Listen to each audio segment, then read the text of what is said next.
Tubuh seorang wanita yang bernama Catherine dengan wajah yang terpotong, leher yang hampir putus, dan juga organ dalamnya dikeluarkan dengan rapi. Yes, welcome gengs. Terima kasih udah klik video ini ya. Jadi kali ini kita bakalan bahas atau cerita tentang satu kasus lagi yang belum terpecahkan. Meskipun kisah ini tuh terjadinya ratusan tahun yang lalu, tapi belum afdol aja kalau kita belum bahas salah satu true crime yang terjadi di London ini. Jadi kasus ini tuh adalah salah satu kasus yang melegenda dan menjadi salah satu kasus juga yang sampai sekarang misterinya belum terpecahkan. Mungkin di sini kamu ada yang udah pernah dengar kasus ini ataupun ada juga yang belum pernah dengar kasus ini. Jadi sesuai judul di video ini, kali ini aku bakalan bahas tentang salah satu kasus yang terjadi di London pada tahun 1888 dan sampai sekarang kasus ini dikenal dengan nama Jack the Ripper. So nggak usah berlama-lama lagi, kita langsung aja mulai ceritanya. Enjoy the case please, enjoy the video guys. Ini dia ceritanya.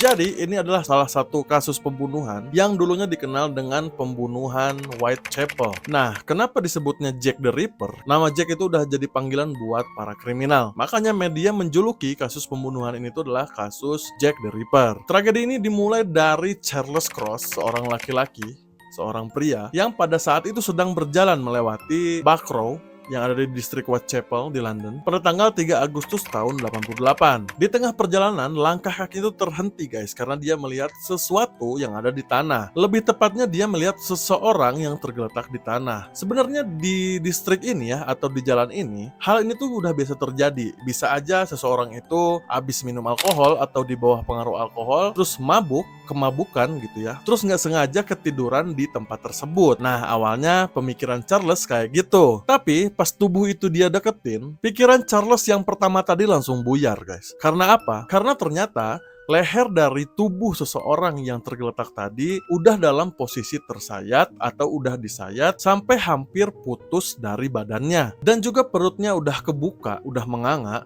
dan organ dalam tubuhnya tuh kelihatan guys. Coba kamu bayangin tuh kalau misalnya kamu jadi si Charles. Pasti darah kalian langsung membeku, jantung kalian langsung deg-degan banget lihatnya kayak gitu. Shock habis pasti. Itu pun yang dirasakan oleh si Charles. Otomatis si Charles ini langsung memanggil bantuan. Langsung dia lari mencari bantuan dan kebetulan dia menemukan seorang polisi yang sedang berpatroli. Si Charles ini langsung dia laporin nih apa yang dia lihat. Nah, langsung aja polisi itu mengadakan investigasi di lokasi kejadian di mana Charles menemukan tubuh seseorang wanita itu. Nah, singkat cerita, polisi langsung menemukan identitas siapa nama di balik tubuh yang tergeletak itu. Jadi tubuh itu memiliki nama Mary Ann Nichols, seorang wanita yang menjadi korban pertama pembunuh berantai yang disebut Jack the Ripper. Dari situ polisi langsung mengamankan tempat kejadian guys, dan juga melakukan investigasi yang mendalam. Tapi tanpa adanya jejak dan bukti yang kuat, polisi jadi lambat mengurus kasus ini. Seiring berjalannya kasus Mary Ann ini, tepatnya pada tanggal 8 September, itu tuh kalau dihitung seminggu setelah tubuh Mary Ann ini ditemukan, seorang petugas pasar yang bernama John Davis melihat pemandangan yang lebih mengerikan daripada apa yang dilihat oleh Charles. Di halaman belakang Hanbury Street, John melihat tubuh wanita yang tergeletak dan kondisinya itu lebih parah lagi. Wanita itu adalah Annie Chapman. Kali ini itu dilakukan dengan sangat-sangat rapi. Jadi keadaan si Annie ini guys, tubuhnya udah dimutilasi.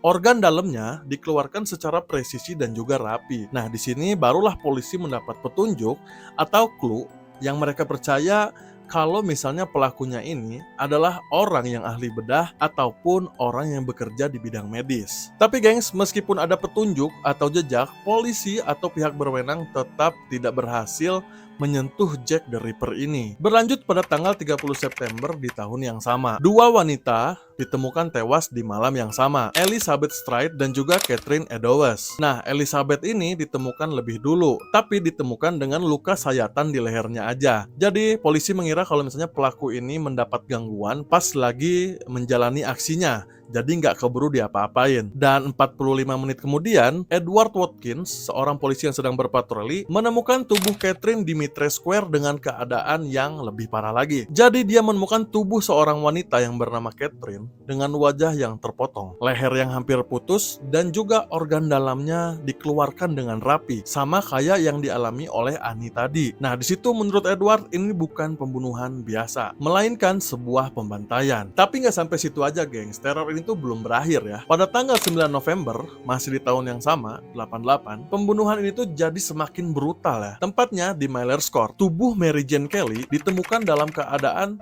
yang nggak bisa dijelasin lagi pakai kata-kata. Kali ini mungkin Jack the Ripper punya waktu yang sedikit lebih banyak karena si Mary Jane ini sampai hampir guys nggak bisa dikenali oleh siapapun. Dan juga cairan merah berceceran di setiap sudut ruangan. Polisi yakin banget kalau pembunuhan kali ini tuh dilakukan oleh pelaku yang benar-benar kayak monster. Jadi tanpa babi bu, tanpa banyak ini itu, langsung main hajar aja gitu. Dan polisi percaya bahwa yang mereka temukan itu cuma rentetan kecil. Pasti lebih banyak lagi pembunuhan dengan pola yang sama seperti ini.